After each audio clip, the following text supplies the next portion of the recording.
What's going on? Today I'm going to be talking about, is RLCS X good for Rocket League? Now I know that question's a little bit inflammatory because a lot of people like RLCS X, and I want to clarify, I do too, but I do think I have some points that are worth talking about. But you're probably asking, who am I? Who is this random dude talking about RLCS X and saying, is it good for Rocket League? Well, how's it going? My name's Neo. I am the sub for UNT's Rocket League team. Yes, I know, CRL, super cringe.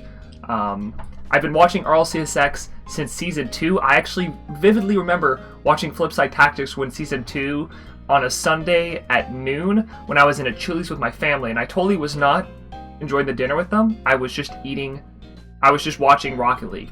And that may be why my family is broken today. But that's really not the point. We're here to talk about why is RLCS X good for Rocket League? And this is really coming from a viewer perspective. I've watched every RLCS season since Season 2. I remember seeing the notification for Kronovi winning Season 1 back in, I think it was LA was where the LAN was. And from there, I just started watching every season.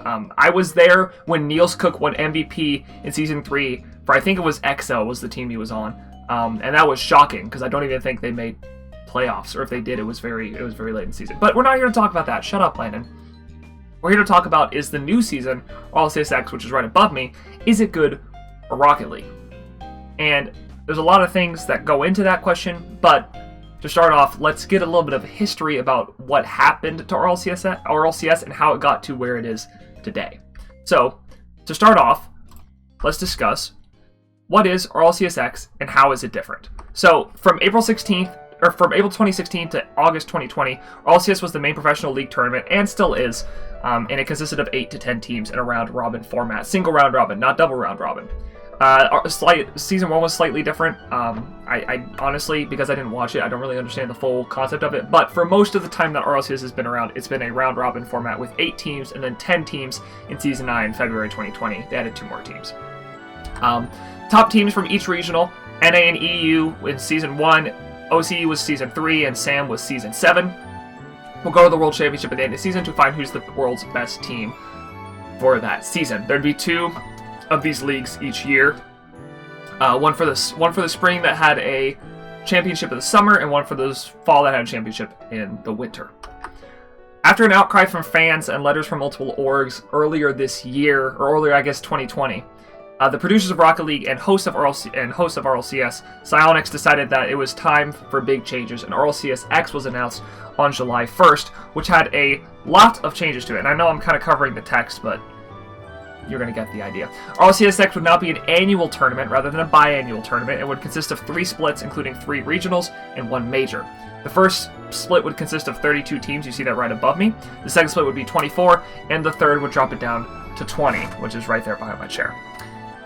Now, finally, both fans and professional teams got exactly what they wanted, which is more Rocket League.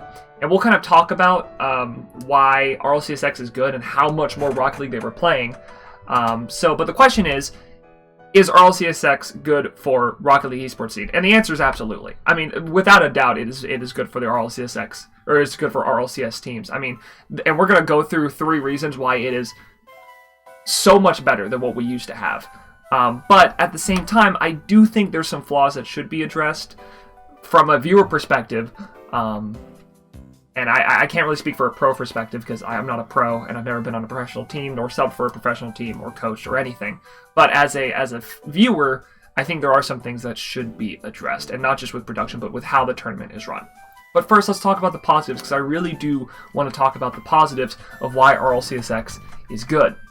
And the first one is the amount of games. So I'm going to give you the amount of games that was played in each season of RLCS. This is regional based. So an NA season and an EU season, how many games were played? In Season 1, which again was in Season 1 through 8, you're looking at like 86 best of 5s per season. And that's per region. It's 86 best of 5s or best of 7s per region. I included best of 5s and best of 7s because I didn't want to distinguish which one was which, even though only like 3 best of 7s are played per region, and that's usually just in playoffs. In Season 9, 100 best of 5s or best of 7s were played. Again, those 2 extra teams that were added 14 more games per region.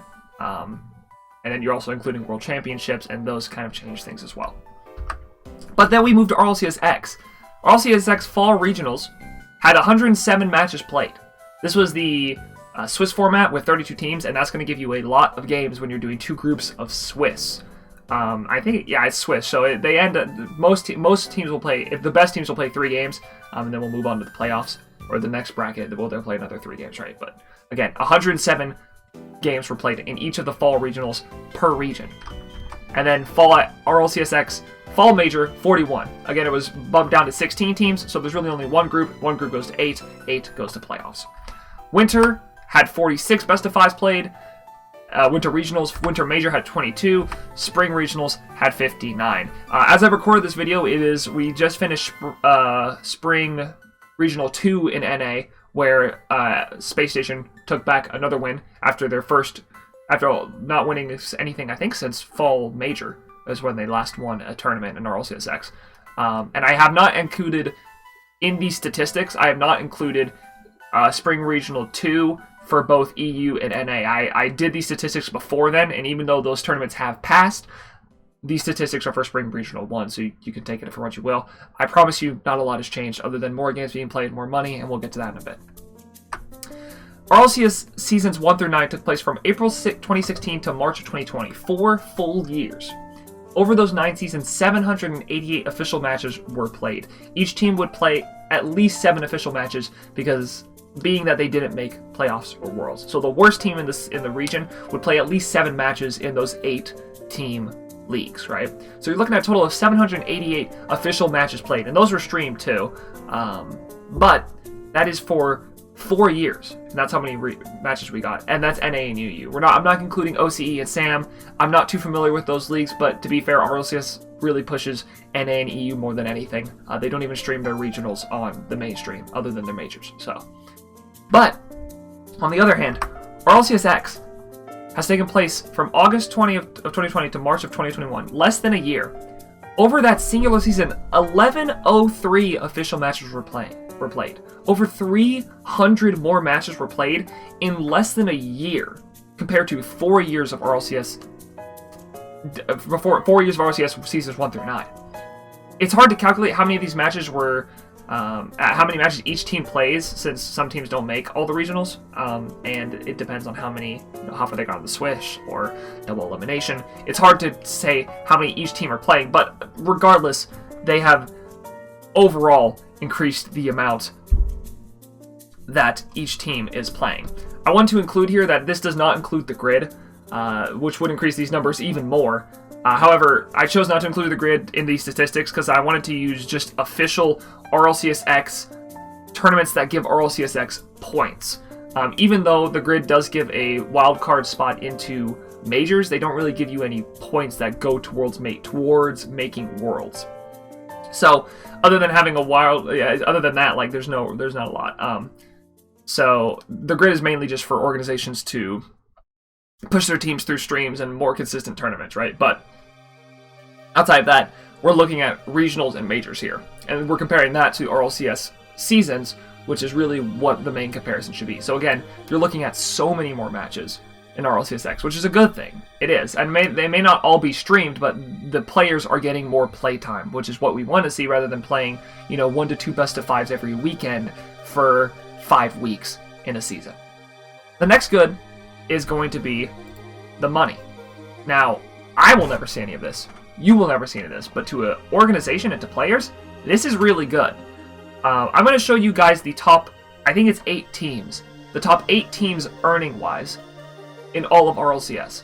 And I mean, this is how much money they've earned through playing Rocket League. I'm going to show you the total earnings that they've had, how much of that money came from RLCSX alone, and then what percentage of their earnings came from RLCSX. And what's going to be shocking to you is the lower teams on this echelon are teams that actually have the highest percentage from RLCSX, because what we'll get into is RLCSX gives a lot of new teams a lot of time to shine. So, let's show this. The first team is obviously NRG Esports. They've been around practically since the beginning. And then we got Renault Vitality, G2 Esports, Dignitas, and Cloud9. And then a huge jump down, almost $300,000 to Space Station, Rogue, and Team BDS. I think it's good to clarify here. NRG and G2 started in October 2016. Rogue and C9 started in 2017. Dig, Renault Vitality, and SSG started in 2018, and then BDS started in 2020. So the fact that BDS is even on this list, having made a team only a year ago, is insane. And you can see that through how much of their money they've earned in RLCS X alone. Now, I don't know how much this has changed with since they didn't win. They didn't win the Spring Regional 2, but they still made a lot of money. But the team only had about, I'd say, $70,000 in prize earnings before RLCS X, and now they're in the top 8 teams earning-wise. 78% of the total earnings from this organization came from RLCS X alone. And granted, BDS has absolutely destroyed EU when it comes to this. But it goes to show that a lot of money is being made for these players if they perform.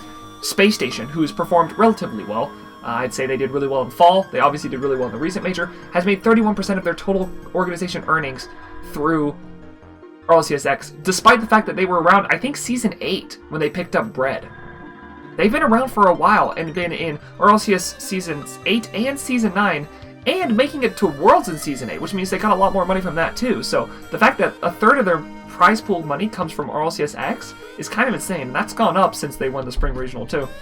And then Rogue has seen a lot of success in the winter, and spring, getting first in Spring Regional 1, first in Winter Regional 3, and then second in Winter Major. So they've seen a lot of money too. And to the other 5, I think it's good to know that 4 out of those 5 teams have won RLCS World Championships, which makes up 20 to 33% of their total organization earnings. G2 got 2nd place in Season 7 and 1st place for NA in Season 9, which had the World's money given to them, or at least parsed between NA, EU, and the other regional championships. So they've made a lot of money off that. So in a sense, G2 has won like a third of a World Championship by the fact that they won Season 9, the total of Season 9. But it makes up like 33% of their earnings. So the teams that don't have the higher earnings on the right side of your screen, which I just realized is behind me. You can't really see it, but again, BDS has made 78% of their money. Just trust me on the number. 78% of their money has come from RLCS X. But the bigger teams up here don't have as much of a percentage because they've won a World Championships, and if they hadn't, it would be much higher. This being said, obviously, more money's being put into it over a shorter period of time. Again, I think it's $4 million is the total prize pool over a year, rather than $1 million over a season. Which would be 2 seasons a year, so $2 million. They've doubled it practically, and a lot of organizations are seeing that money. And then the third reason why RLCS X is really good for the scene is the new players. Every season, we want to see new players in RLCS X, or RLCS in general. It is exciting to see new talent hop onto an esports scene and then to rally behind those new players because you want to see the new players succeed. The reason Season 5 Finals is so memorable is not just because Justin scored a 0-second goal, but it was his first ever season. Justin was a new person, a new player on the scene. He joined NRG, which was one of the biggest orgs, and scored the biggest goal in RLCS ever. Nothing compares to it. ESPN posted it. So many people look back on it. My wife still yells, "Justin!" all the time because she knows that meme. Or I guess meme, but she knows that moment. New players drive a scene because you want to see new talent rise up against the old. And one of the biggest complaints about the old style of RLCS was the lack of new talent coming in and out of the scene. After the first season, very few players were added each year. Each season looked like this. So obviously, Season 1, you have 32 new players, which makes sense because every player that comes in is new. It's Season 1. Season 2 drops down to 5. Season 3, 7. 4, 5. Season 5, only 3 new players were added. Practically a brand new team, which wasn't even true. It was Epic, Johnny, and Hato, which came from Out of Style, and Justin would have been on Out of Style as well. I guess Hato wouldn't have been in if Justin stayed on Out of Style. Justin wouldn't have been in. Or Hato wouldn't have been in. So really, it could have only been 2. But yeah, 3 players, then 5, 7, 8, 3. The biggest influx of player that we saw was Season 8, and all those players in Season 8 are still there today. You got Atomic, who's on Envy now, Arsenal SSG, Gyro FaZe, Reddles SSG, Mist Envy, Hoxer is Xset, Rolled is Sonics, and Ajax is E United. All these players are mainstay players, and that was the first influx of new players that we saw. And you only really got 5 to 7 of those a season. You really didn't get to see new faces. You didn't get to see new people. And then in EU, it's even worse. In EU, you're looking at 37 the first season, but it got down to season 5 and 8. There was 2 new players on the field. There was Yukio and Ignite in season 5, which Ignite I don't even know if he's retired. I haven't seen him play in anything really recently. And then Astral and Flakes. And Flakes was kind of a one season. He was there and he was gone, right? But you don't really see any of these players anymore. And then season 9, you started to see those players finally get in. Arju, Extra, Godsmill, Tho, Noli, Relating Wave, Virtuoso, and Nachitao. All those are really prominent players in the day. I'd say Nachitao's probably the only one that's fallen off, but all those are prominent players today. And seeing those new talents, seeing them rise up is really important. And that's what RLCS does beautifully. In NA alone, here are all the new players we have seen in RLCS throughout this season. And this does not include the old pros. All those pros that came in seasons 1 through 9 are not included in this. These are all the new players we have seen. 105. We have seen 105 new NA players on the scene. And some of these are huge names. Now granted, I think they probably would have made RLCS even if it has stayed in the league format. Despite that being the case, you're still looking at huge, and I mean huge players that have joined the scene. You're looking at Percy, Jordan, and Magic Bear, who make up Alpine. Turanturo, who's on Rogue, which is probably one of the best teams in the region. Beast Mode, which who is progressively getting better as time goes on. Rodoko and Kinsei, they're on separate teams now. Again, all these, and then probably one of the bigger ones is Tristan, who's at the bottom of this list because he came in a lot later than all these other players. But he's on E United now, and they make waves every once in a while. These are all huge players that were not given a light, and now they are given a light because of RLCS because there's more players on the scene. I think it's important to say, though, that a lot of these players are one and dones. They've made a regional, and that's it. And a lot of these are like fall regionals 1, 2, and 3 in fall. A lot of these players came from that. Once you got to winter and then even spring, the amount of new players came in was less and less because they all came in. It's like season 1 of RLCS happened all over again. But again, you are still seeing these new players that are making waves within the scene and making names for themselves because they're getting a chance to play against these pro teams where they used to not be able to do that because they weren't in RLCS. That's the only way you're going to play a pro team. And then in EU, same thing. We're looking at the same thing in EU. You're looking at 111 players. And again, huge players on this. Mark by 8 and Monkey Moon. Team BDS came in. The only player that was already there was Extra, who was on AS Monaco in Season 9. Itachi, Jorias, other big players are Stake.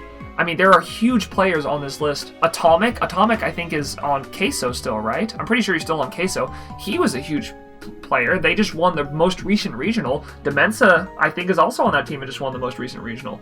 Regardless, these are huge players that are coming onto the scene and would not get a second thought if they weren't given this chance in this new format that lets a lot of new teams come in. And that's what RLCS does really well. They do new players really well, they do money really well, and they do a lot of games really well. And it is obviously very good for that. However, what is the biggest flaw in RLCS? Or what do I think is the biggest flaw in the RLCS? Well, it's pretty simple. What's a pro?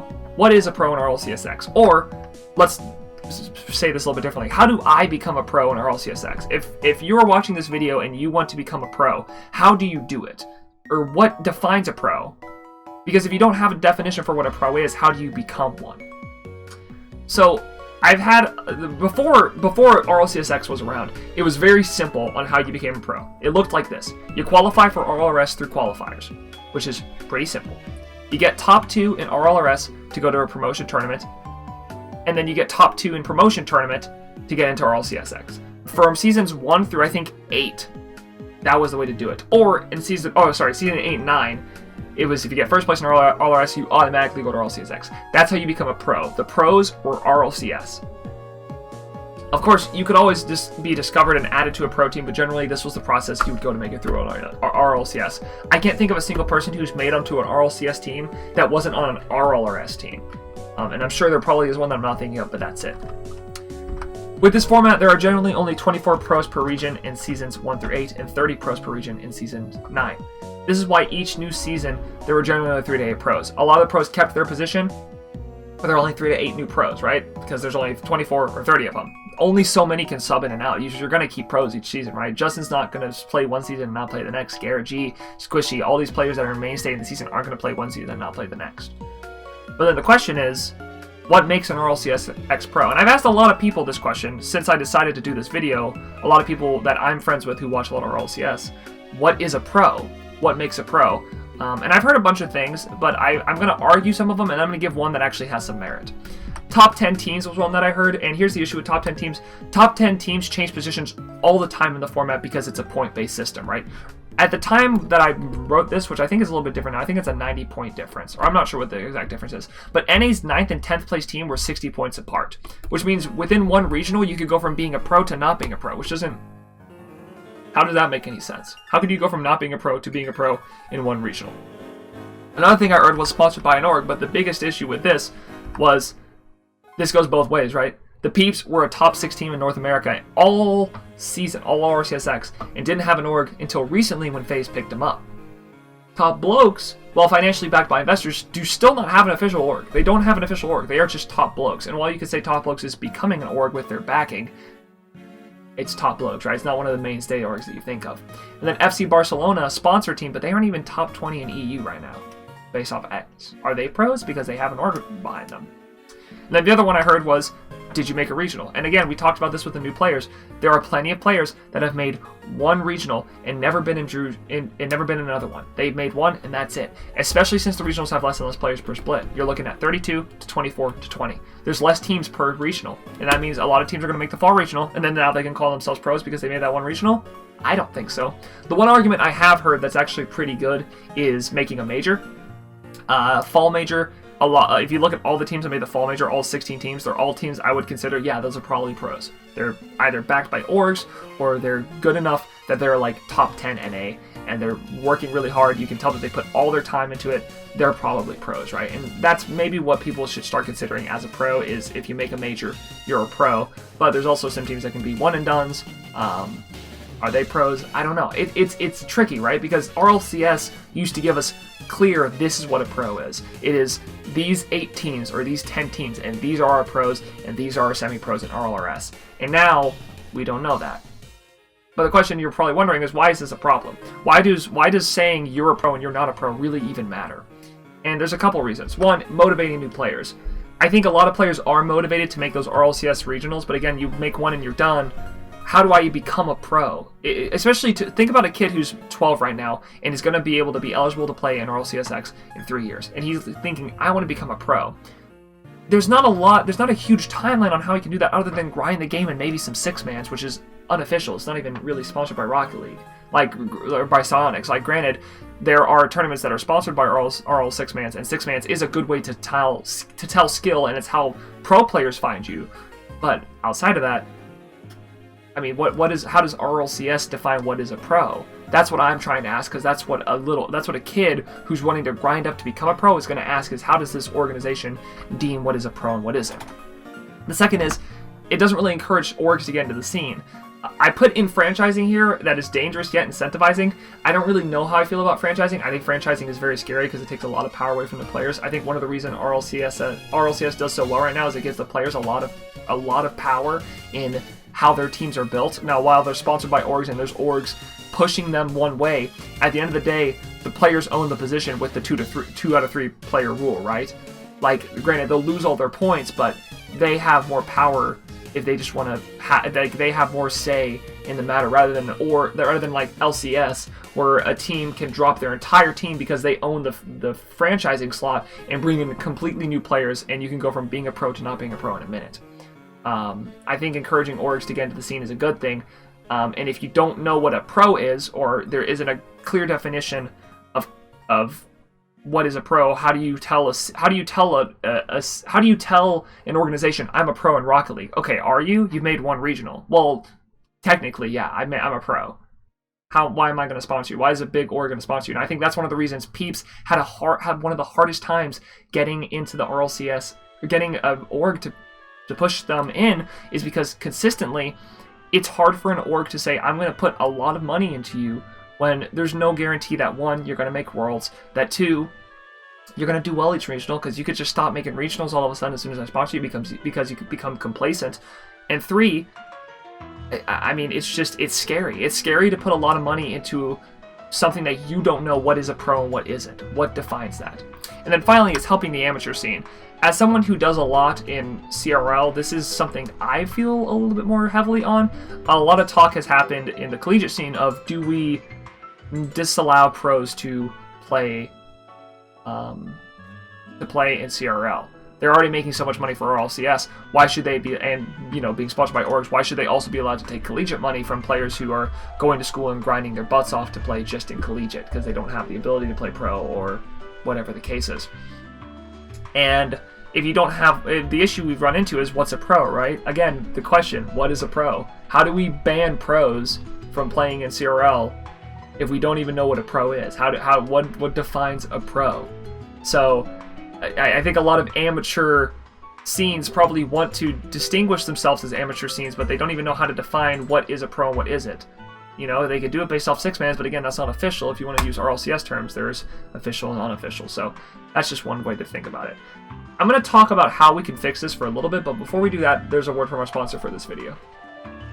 Chick-fil-A DFW will be hosting a free Rocket League tournament this weekend. There will be some cash prizes and some free chicken to go alongside it. Back in March of 2020, I put Chick-fil-A as my personal favorite fast food place, and it is still that today. If you're a high school student in the DFW area, you should register your team now with the link down in the description. Registration ends Thursday 15th, so get your lineup, set your car presets, and we'll see you Friday night. Thank you to Chick-fil-A for sponsoring this video.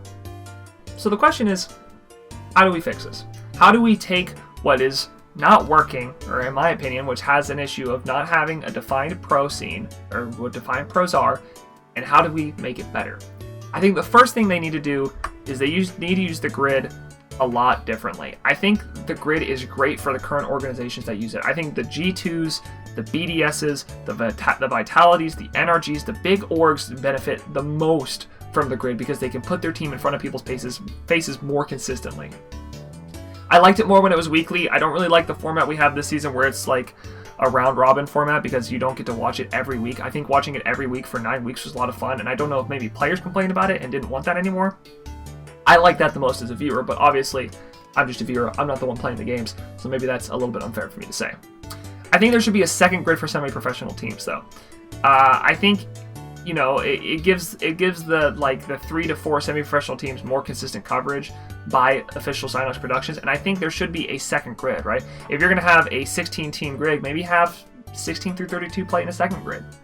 They can they can stream it on their own channels or have someone else cast it. There's a lot of amateur casters who would love to be able to practice casting those grid games for a second grid, and I think it just pushes that more, right? It pushes the idea of, hey, these semi-professional teams, these teams that are not in the upper echelon, but are still really good, or maybe just didn't have a good qualifier and didn't make the official grid, here's the second grid, and here's where they do really well. And then you could make it even maybe a small RLCS format where, all right, there's the qualifiers at the beginning of RLCS, let's just call it XI or 11. RLCS 11, there's this big qualifier for the main grid, and then there's the lower grid, and then the top teams from the lower grid go up to the upper grid, and the bottom teams from the upper grid go down the lower grid, just like RLCS had RLRS and RLCS, and they would swap back and forth. That'd be a good way to push those semi-professional teams in and out, and I don't think it would require much effort. You could choose to not even give a prize pool to second grid. I wouldn't suggest that because it doesn't give a lot of players the motivation to perform, especially if one of the pro teams doesn't make it, because why would they play the second grid? They would just throw it. Doesn't matter. But I do think that would be a good alternative to get those semi-professional teams more distinction, and maybe the grid could be like, hey, you're a grid team, you're a pro team. Or maybe you weren't because you got lucky one, or you performed really well on one day for one qualifier and that was it. So, another way to do this is the field. From the very beginning, and I'm going to go down to the bottom point in this, there was a pathing that RLCS used when they pushed out X, which was the daily, weekly, and monthly tournament structure, where it was daily is the field, weekly is the grid, and monthly is the regional. And I really liked that. I liked the idea of every day a pro team could scrim each other, and to be fair, pros don't really utilize the field from what I understand, at least not as much as they should. Weekly was the grid. I loved it when the grid was weekly. I already said that. And the monthly was the regional. I thought that was really great because then no matter what, there was always content to be consuming and there was always Rocket League to be played if it's daily, weekly, and monthly.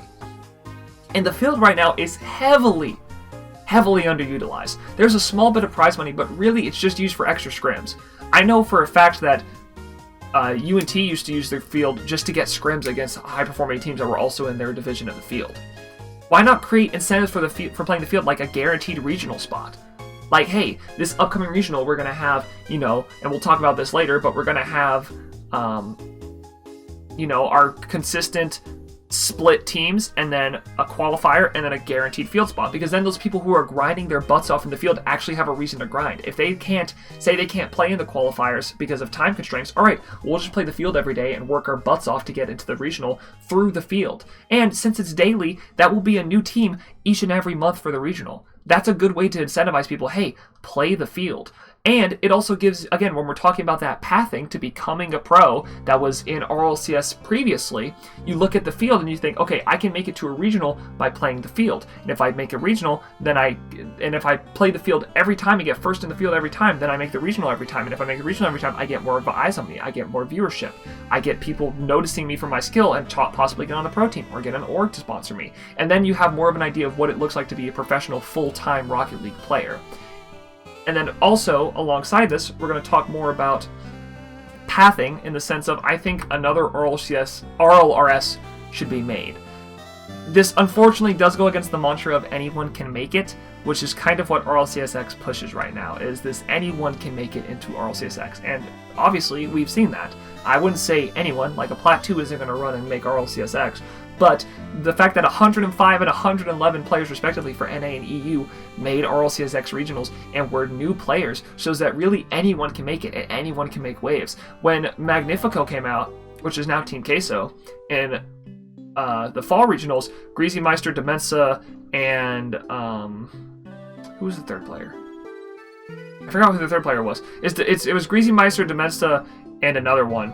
And they made, I think, top 8 or top 4 in a regional. Maybe they even made top 2. No, it was definitely top 4 because Top Blows was the first one. They made top 4 in a regional in the fall, and they made huge waves. And that really pushed the anyone can make it mantra right from the get-go. And people were like, this is great. We got new players coming up. We got teams that have never played in RLCS before now making top 4 in a regional. This is awesome. However, those semi-professional teams that aren't in the top 10 teams don't really get a lot of airtime. And they don't get a lot of chance to really stand out amongst their peers, right? What's the difference, let me ask you, between Team 16 and Team 22 in the rankings? What's the difference? Can you tell me? I don't know. What's the difference between Team 15 and Team 18? Anything below the top 10, or maybe the top 13 if you want to go, or the top 12. It's hard to tell what the difference is between them because, I mean, what is? Other than a couple of points, like, sure, they had one breakout regional and that was it. I think giving semi-professional teams a league where they can play against each other and prove that, hey, listen, I am right below RLCS. Like, I am right there. I am 11. And I may not be, like, in the top 10, but I am almost there, is a good way to do things. I also think the smaller circuit can give teams maybe a guaranteed spot in a split. And I don't mean just, like, a regional. I mean, like, a split. Like, what if you had the upper echelon teams? What if there was the top 8 teams of RLCS was in every split? They're in this winter split, they're in this spring split, they're in the fall split, whatever. And then they said, okay, the 9th team is going to be whatever team does best in the RLRS, or the RLRS equivalent. I don't know what it would be called. But they would get a guaranteed portion in this split. They have proven they are team number 9 or team 11 or team 17. They have proven they are the next best team, and they will always have a place in each of these regionals. I think that gives a lot of teams another pathing to becoming a pro. I'm going to go through this lower league to get to this upper league, or so I have a guaranteed spot in the upper league. I'm going to work in this RLRS equivalent to get to a guaranteed spot in the fall split, and at that point, I know I'm a pro because I am guaranteed to play in this split just like all the pros are. I don't know. That's what I think. I think the grid and the field, I think the grid probably needs a little bit of reworking, maybe a second grid for semi-professional teams. I think the field needs really reworking. It's heavily underutilized, and I think another RLRS would be very beneficial. But I'd like to hear your opinions on this. This is not just about me and how I feel about it. You can @ me on Twitter. My Twitter is NeoHere TV. You can leave a comment on this YouTube video down below. Tell me what you think. I really want to have a discussion about this. This may just be me speaking into a void and saying things that completely mean nothing and or just maybe it's an issue for me and not an issue for everyone else. But if you think that, tell me. I want to hear what other people think. I want to hear what other people in the community think. I want to hear what pros think. I want to hear what coaches think. I want to hear what organization owners think. I want to hear what the fans think. I want to hear if this is just me. Are we in the honeymoon phase with RLCS X? Is it really as good as everyone thinks it is? Or does it need more work? I appreciate you guys for watching this video and listening to me ramble on for like 20 to 30 minutes. Thank you guys for watching, and have a good one.